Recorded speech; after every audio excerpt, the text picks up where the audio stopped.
Алматы мемлекеттік энергетика және электронды технологиялар колледжі. Пәннің атауы жылу электр станциясының турбиналық қондырғылары. Оқытушы Ақмарал Сагындыкова. Бүгінгі сабағымыздың тақырыбы майды белу мен бөлу жүйесі. Сабақтың типі жаңа тақырып. Сабағымыздың мақсаты майды беру мен бөлу жүйесін түсіндіру, май жүйесіне қатысты жабдықтардың маңыздылығы мен құрылысы жайлы нақты білім беру.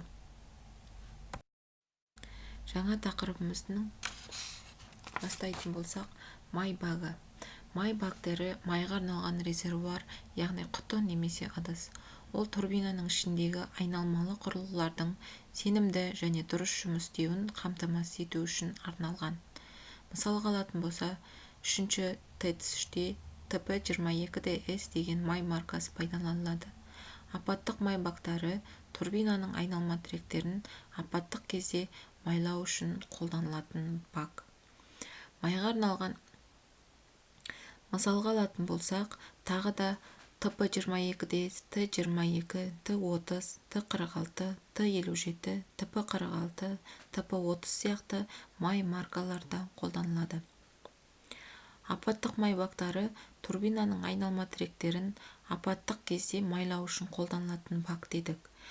Сонымен қатар май багінде май суытқыштар, инжекторлар, май сорғылары және тағы басқа жабдықтары болады. Май суытқыштар олар май суыту үшін қолданылатын жабдық. Инжекторлар бұл ағындық сорғы болып табылады. Бұл жерде жұмыстық және сорылатын сұйықтық май болып табылады, және ол турбинаның айналма тіректеріне май беріп отырады.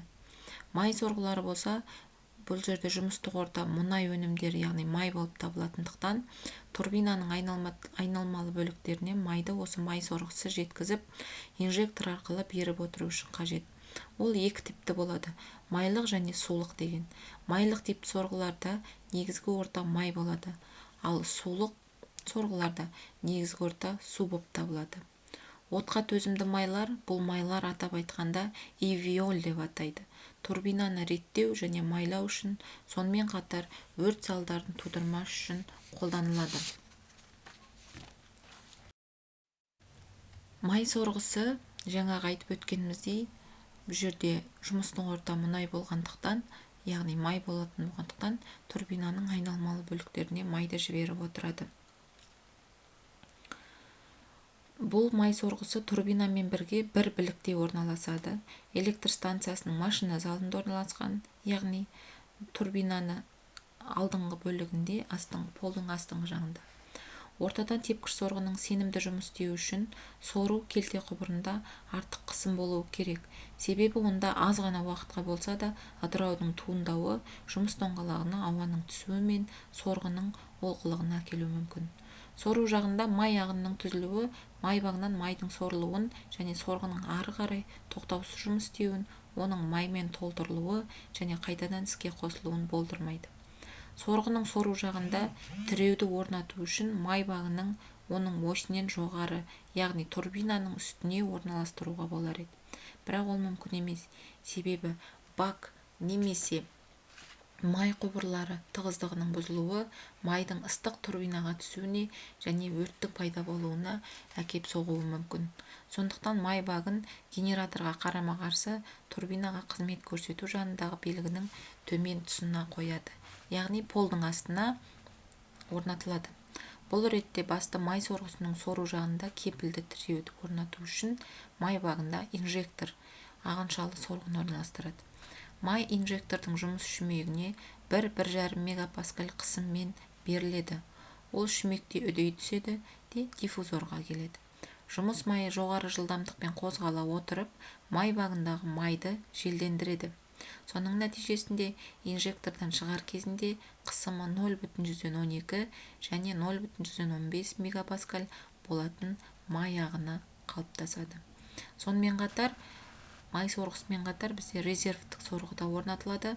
Қосылмай қалған кезде, мысалы электр қозғалтқыш істен шықса, немесе жеке қажеттілік шиналарында кернеу болмаған жағдайда, майлағышқа майдың берілуі үшін үнемі қуаттандыру көзінде тұратын жаңағы аккумулятор батареяның қуат көзін алатын резервтік сорғымыз іске қосылады да май сорғысы тоқтаған кезде резервтік сорғы жаңағы турбинаны маймен қамтамасыз етіп тұрады. Апаттық электр сорғы майлау жүйесінде қысым шамамен 50 килопаскальға дейін түскен кезде қысым релесін автоматты түрде қосады. Майлау жүйесін қуаттандыру үшін екі негізгі май сорғысы орнатылған. Олардың біреуі үнемі резервте болады. Көп жағдайда екі сорғы қатарлас жұмыс істейді. Сол кезде олар жартылай өнімділікке орындалады. Бірақ сорғылардың біреуін өшіріп, желінің қарсылығын төмендеген жағдайда ортадан тепкіш сорғының айналымының өзгеріссіз жиілігі кезінде өзінің өнімділігін арттыра алатын қабілеттілігін пайдаланады. Май тазартқыш бұл бізде сүзгі торлары сәл ластанған кезде жүйедегі майдың қысымы төмендейді және айналма тіректердегі майдың қызуы жоғарылайды. Кейде бұл анағұрлым маңызды салдарға келеді.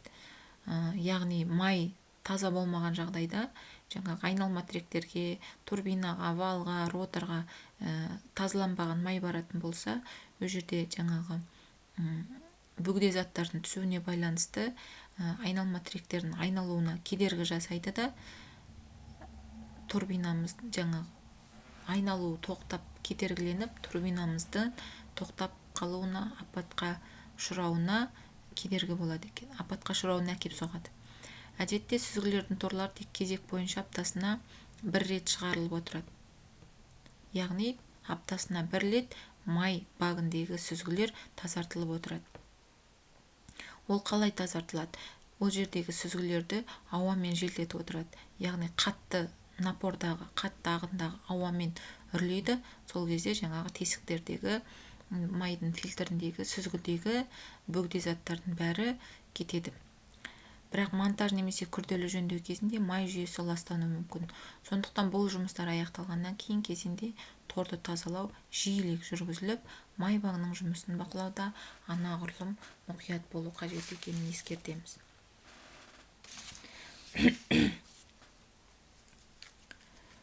Турбина бір қалыпты жұмыс істеп тұру үшін май багы майдың ұзақ уақыт сақталуын, ауа бөлімін, оған майдың қалдық пен қатты заттардың түспеуін қамтамасыз ете отырып, дұрыс жұмыс істеу керек. Сонымен қатар май багінде бізде май деңгейін көрсеткіш те бар. Май деңгейін көрсеткіш арқылы май багінде қаншалықты майдың қалғанын бақылап отыру керек. Егер де май багіндегі май азайып қалған жағдайда, болмаса май бітуге таяу қалған жағдайда, май багінде жаңағы автоматты түрде дабыл соғылады, май багінде май азайды деген. Болмаса май деңгейін көрсеткіш арқылы май багіндегі майдың деңгейін реттеп отыруға болады.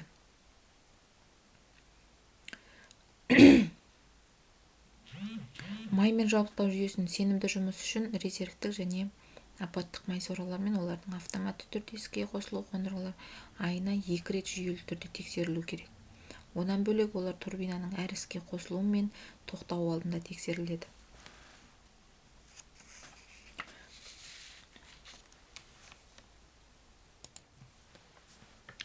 Сонымен қатар майлау жүйелеріне бірнеше талап қойылады. Олардың алғашқысы жүйенің жоғары беріктілігі, оны қамтамасыз ету үшін элементтердің қосарланушылығы мен қорда сақталуын, сонымен қатар қорғаныстың бірнеше тәуелсіз контурын қолданады. Екінші талап ол өрт қауіпсіздігі. Көп жағдайда майлау жүйесінде қолданатын органикалық май температурасы 370 градус Цельсий болған жағдайда тұтанады. Яғни майымыз қатты қызып кеткен жағдайда ол отқа тұтанады.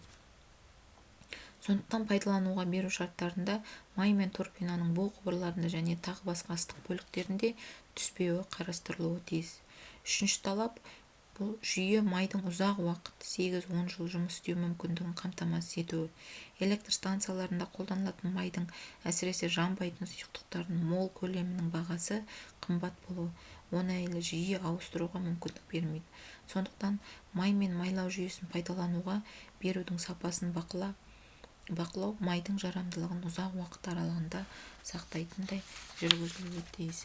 Яғни майды уақытымен тазалап, оның қатты қызып кетпеуін қамтамасыз ете отырып, майдың да біз ұзақ уақыт бойы сақталуына, ұзақ уақыт бойы қолданылысын қамтамасыз ете алады екенбіз. Май суытқыш дедік. Май суытқыштар және олар май суыту үшін қолданылатын жабдық. Олар тиісті құбырлар мен салқындату жүйесінен тұрады. Майды суыту не үшін қажет дедік? Жаңа айтып өткендей, егер де жұмыс істеп тұрған турбинаға май беріледі айналмалы бөліктеріне. Турбинаның валы минутына 3000 рет айналатындықтан, ол жерге май берілгенде ол майымыз міндетті түрде қызиды. Қызыған майымыз жаңа айтылып өткенде 370 градус Цельсий болған жағдай кезде, сол градусқа жеткен кезде майымыз тұтанады. Тұтанғаннан кейін ол өрт болады. Өрт болғаннан кейін турбинамыз міндетті түрде апатқа ұшырайды. Сондай жағдай болдырмас үшін бізде май суытқыштар пайдаланылады. Бүгінгі сабағымызды қорытындылау мақсатында сіздердің сұрақтарға жауап берулеріңізді сұраймын. Осы сұрақтардың жауабын Білім KZ парақшасына жазбаша түрде дәптерлеріңізге жазып, Білім KZ парақшасына жүктеулеріңізді сұраймын. Рефлексия.